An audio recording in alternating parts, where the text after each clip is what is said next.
ஆனா காது உள்ளவன், கேட்டவன், கேட்டதன்படி நடந்தவன் நித்திய ஜீவனை பெற்றுக் கொள்ளுவான். ஆமேன். அதுதான் அவருடைய வார்த்தை. நோவா பிரசங்கித்தாருங்க.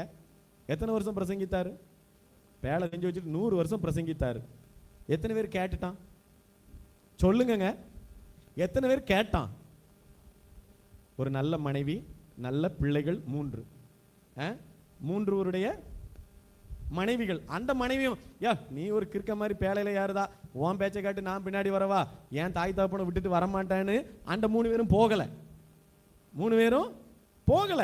அவருடைய 3 மனைவிமாரும் எங்க ஏறினாங்க? நோவாவுடைய மனைவி, தன் பிள்ளைகள் 3 சேம், காம், யாப்பேத், அவங்களுடைய 3 பேருடைய மனைவி எதுல ஏறினாங்க? அப்ப அங்கே ஒரு கீழ்ப்படிதல் இருந்திருக்கிற பாருங்களேன். கணவனுக்கு கீழ்ப்படிதல். தேவ வார்த்தைய கணவன் சொல்றாரா? பிள்ளைகள் சொல்லியிருப்பாங்க, தகப்பன் இப்படி சொல்றாருமா, வா போவன்னொன்னே அந்த மனைவிமாருங்க என்ன செஞ்சிருக்கிறாங்க? அவர்களுக்கு பிள்ளைகள் இல்லை. அதற்கப்பம் தான் அந்த சந்ததி. ஆனா அத்தனை கோடி ஜனங்கள் பாவம் செய்யறான், எல்லாத்தையும் விரும்பினதை வாங்குறான், விரும்பினதை விற்கிறான், கொள்ளுகிறது, பெண் கொள்ளுகிறான், பெண் எடுக்கிறான், எல்லாமே நடந்துச்சுது.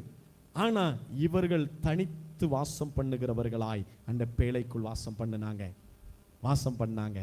சத்தத்துக்கு கீழ்ப்படிந்தவர்களாய், கீழ்ப்படிந்த ஒவ்வொருவரும் அங்கே ஜீவனை காத்து கொண்டார்கள். அது மாத்திரம் அல்ல, அவர்கள் அப்படியே பேழையில அப்படியே மிதக்க விட்டுட்டாரா?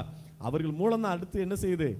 சந்ததிகள் தோன்றுகிறது, பெருகுகிறது. இன்றும் கூட பிரியமானவர்களே, சத்தம் வறுமையானால், தேவனுடைய வார்த்தை உனக்கு நேராய் வறுமையானால், வார்த்தைக்கு செவி கொடுக்க நான் என்னை கீழ்ப்படிய ஒப்பு கொடுக்கிறேன் என்று காது உள்ளவன் கேட்க கடவன் என்று சொன்னது போல, ஆண்டவரே இன்று நான் கர்த்தருடைய வார்த்தைக்கு செவி சாய்க்கிறேன், என் போதகரின் சொல்லை கேட்கிறேன், கர்த்தருடைய வார்த்தையை கேட்கிறேன் என்று செவி சாய்க்க அர்ப்பணித்து நீ கீழ்ப்படிவாயே ஆனால், அன்று நோவாவின் குடும்பத்தை காப்பாற்றின தேவன் உன் குடும்பத்தை, உன் பிள்ளைகளை, உன் மனைவியை, உன்னுடைய கோத்திரங்களை கர்த்தர் காப்பாற்றி நடத்துவார். ஆமென்.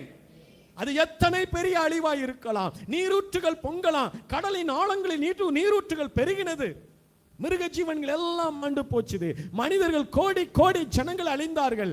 ஆனால் வார்த்தைக்கு கீழ்ப்படிந்த அந்த நோவாவின் குடும்பம் காக்கப்பட்டது போல, இந்த பேழைக்குள் இருக்கிற என் சத்தத்தை கேட்கிற ஜீவன் உள்ள இயேசுவின் வார்த்தையை கேட்கிற ஒரு ஆத்துமாவும் அழிந்து போக கூடாது என்பதுதான் என் இயேசுவின் சித்தமாய் இருக்கிறது. ஆமென்.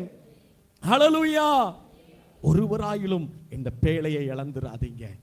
இந்த பேழைக்குள்ள வருகிறவனுக்கு ஆசீர்வாதம் தான். இந்த பேழைக்குள்ள வருகிறவனுக்கு ஜீவன் காக்கப்படும், சுகம் உண்டாயிருக்கும்.